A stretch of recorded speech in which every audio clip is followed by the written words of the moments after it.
Hello everyone, and welcome back to Terrifying Bedtime Tales. I know many of them use these videos to fall asleep. Before you drift off, I'd love it if you could leave a comment letting me know where you're listening from around the world.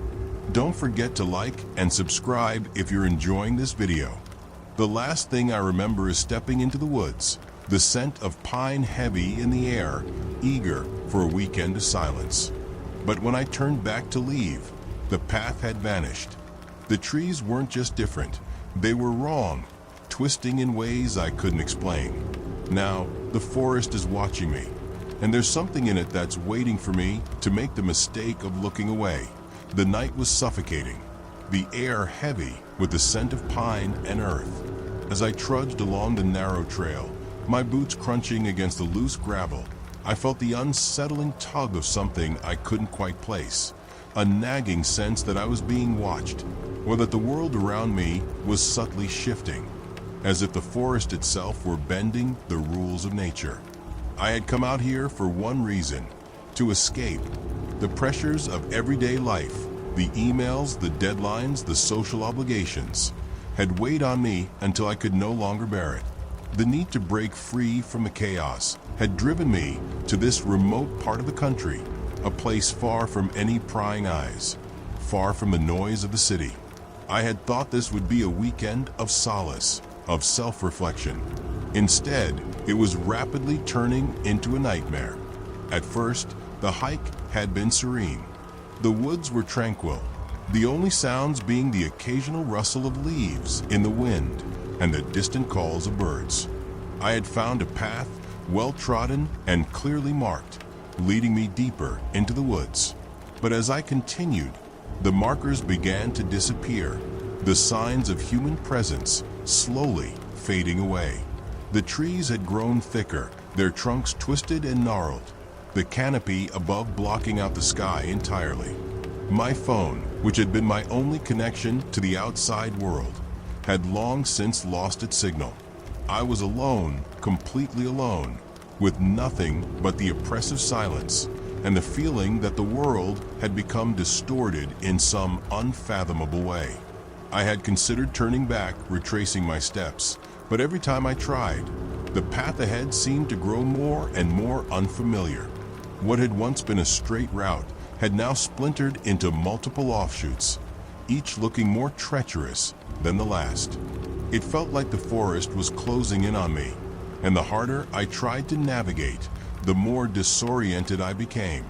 I took another step forward, the ground beneath me soft and uneven, my steps becoming less sure with every passing second.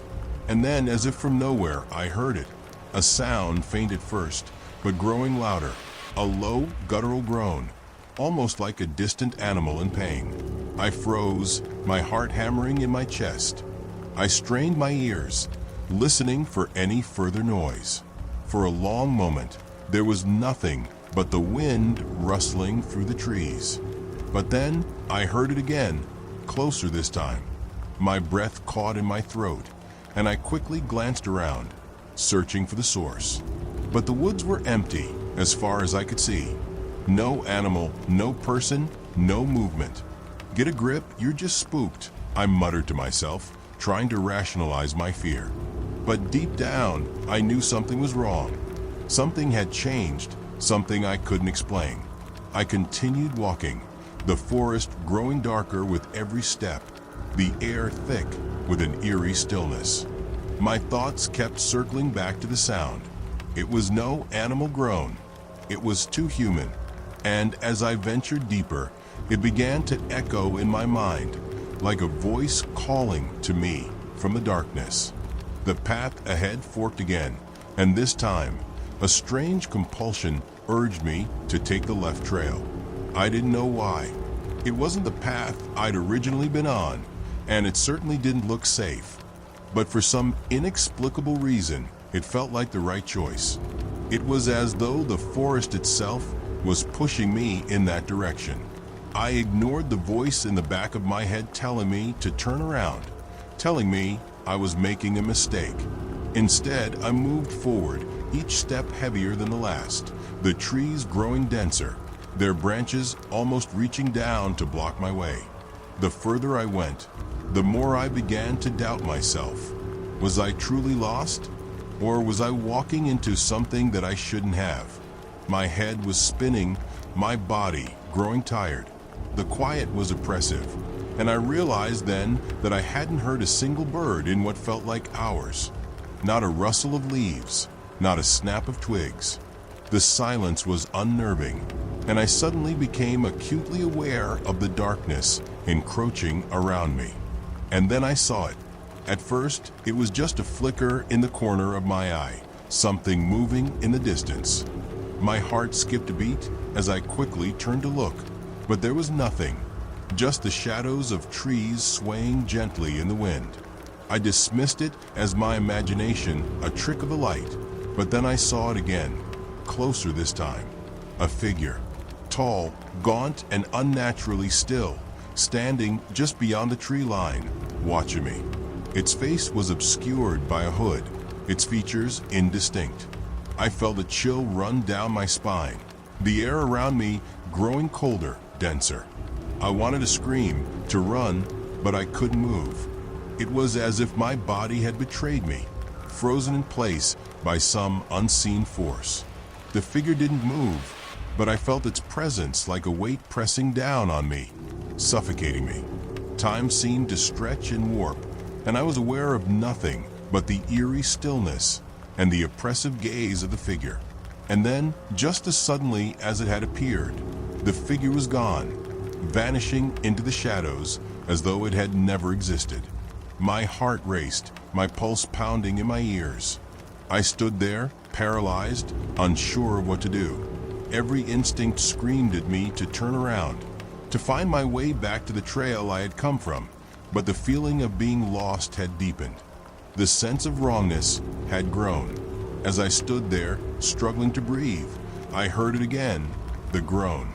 It was much closer now, and this time, it wasn't just one sound. It was a chorus of them, coming from all directions, rising and falling in eerie harmony. I turned, my breath coming in ragged gasps, and saw nothing but trees, nothing but shadows. The groans were growing louder, more frantic, until they became a cacophony of moans, wails, and cries that echoed through the forest, reverberating in my chest. I was no longer alone. The fear I had tried to bury was now a suffocating weight, pressing against my chest. The trees seemed to close in around me, their branches twisting into gnarled, claw-like hands. The world had shifted, no longer a place of solace, but a dark labyrinth that I couldn't escape from. In a blind panic, I turned and ran. My feet pounded the forest floor, each step sending vibrations up my legs as I stumbled blindly through the dark. The branches seemed to reach out and grab at me, scratching at my skin, tangling in my hair. The groans still echoed around me, louder now, growing ever more insistent, as though they were closing in on me, keeping pace with my frantic flight. I had no idea where I was going. I didn't know if the path I was on was even a path anymore. It felt like the trees themselves were shifting, bending in unnatural ways, forcing me to veer left or right, keeping me off balance, disoriented. Every turn I took only seemed to deepen my confusion. The familiar trail I'd started on nowhere in sight. I didn't dare look behind me. I could feel the presence, though, the weight of it, following, looming. The groans had become a chorus of disembodied voices, a cacophony of anguish and pain. But beneath the noise was something darker, something menacing. It was the sound of a warning, of something watching, waiting. Suddenly, I tripped over something, my foot catching on a root, and I went down hard, my knees hitting the ground with a sharp crack. Pain shot up my legs, but I had no time to process it. I scrambled to my feet, gasping for breath, when I saw it again, a flicker of movement at the edge of my vision. I whipped my head toward it, but there was nothing there, just the blackness of the forest, thick and impenetrable. But then I heard it, the rustle of leaves, the snap of a twig. Not behind me, but ahead. Something or someone was there, just out of sight. My pulse quickened, and I instinctively moved toward the sound, my legs shaking with fear. It was as if the sound had pulled me in, a force beyond my control. I didn't want to go, but I couldn't stop myself. The rustling grew louder as I crept forward, the hairs on the back of my neck standing up. The forest had fallen eerily silent once more, the groans ceasing, the wind stilling. It was as though the entire world had paused, holding its breath, waiting. And then I saw it, a figure standing in the clearing just ahead. Not the same gaunt silhouette I'd seen earlier. This one was different, more tangible. This one was human, a man, tall and thin, dressed in tattered clothes that seemed out of place for the wilderness. His face was gaunt, hollowed, as though life had drained from him entirely, leaving only the shell of a man behind. He didn't move, didn't even acknowledge me, but his presence was suffocating. His eyes, dark and empty, seemed to pierce through the darkness, locking onto mine. I froze, unable to tear my gaze away, as if some invisible force was keeping me rooted to the spot. And then, without a sound, the man began to walk toward me, step by slow step, his feet barely making a sound against the forest floor. His movements were smooth, unnervingly fluid, as though he weren't fully human. With every step he took, the air grew colder, thicker. The shadows seemed to deepen around him, swirling as if alive, as if they were part of him. My breath caught in my throat. Every instinct screamed for me to run, but my body refused to obey. The closer he got, the more my world began to blur. The trees bent inward, the ground shifting beneath my feet, as if the forest itself was warping, adjusting to his presence. He was only a few feet away now, his eyes locked on mine with an intensity that made my skin crawl. His mouth opened, but no words came out. Instead, I heard the groan again, that same low, tortured sound, but this time it was coming from him, emanating from deep within his chest. The sound was unbearable, a relentless wail that made my insides twist in horror. My knees buckled, and I fell to the ground, unable to tear my gaze away from him. I was trapped, caught in his stare, unable to move, to scream, to breathe. And then, as quickly as it had begun, the man stopped. He stood perfectly still, as if waiting for something, and the air around me grew still as well. The oppressive silence was worse than the noise. It was suffocating. A sudden realization hit me like a punch to the gut. I was not alone. The forest wasn't empty. It was full of things that didn't belong, things that had been waiting for me to find them. The man, still unmoving, raised his hand, pointing directly at me. His fingers, long and unnaturally thin, seemed to stretch as they pointed toward my chest. The silence stretched on, stretching to the breaking point. And then he spoke, not with his voice, but through my mind. The words echoed inside my skull, cold and insistent. "You should not have come here." The words sent a chill through my spine, freezing me in place. I wanted to scream, to beg for mercy, but I couldn't. It was as if my own thoughts had been stolen, replaced by a dark, foreign presence. I couldn't even blink. I didn't know how much time passed before the figure slowly turned and began to retreat into the darkness, vanishing as if he were part of it, his body dissolving into the shadows. The oppressive weight that had been pressing down on me lifted, but the fear remained, gnawing at my insides. I scrambled to my feet, heart hammering in my chest, and bolted in the opposite direction. I couldn't stay there any longer. I had to escape, had to find my way out. But no matter how fast I ran, no matter how far I pushed myself, the forest kept shifting, bending, contorting into new horrors, new paths. I had lost all sense of direction. The world around me had become a maze of twisted trees and unseen forces, and no matter how much I struggled, I couldn't find my way back. The darkness was closing in. The groans were returning, and I was still lost. I didn't dare look back, but I could feel it, them closing in. The groans had multiplied again, an unnerving chorus that seemed to rise from the very earth beneath me, swirling through the air like something alive, something hungry. My lungs burned with each ragged breath, my legs screaming in protest as I pushed myself faster, deeper into the blackness of the forest. But the more I ran, the more the trees seemed to bend, the ground shifting beneath me, leading me in circles, further and further into the heart of the unknown. The path I thought I had followed had evaporated into thin air, replaced by a labyrinth of gnarled branches and roots, each one more insidious than the last. The forest was alive, twisting its very fabric to trap me. Suddenly I stumbled again, my foot snagging on something, a root, and this time I couldn't catch myself. I fell hard, face first into the dirt. Pain lanced through my arms as I braced myself, but it didn't matter. I couldn't feel it, not when the world was spinning around me.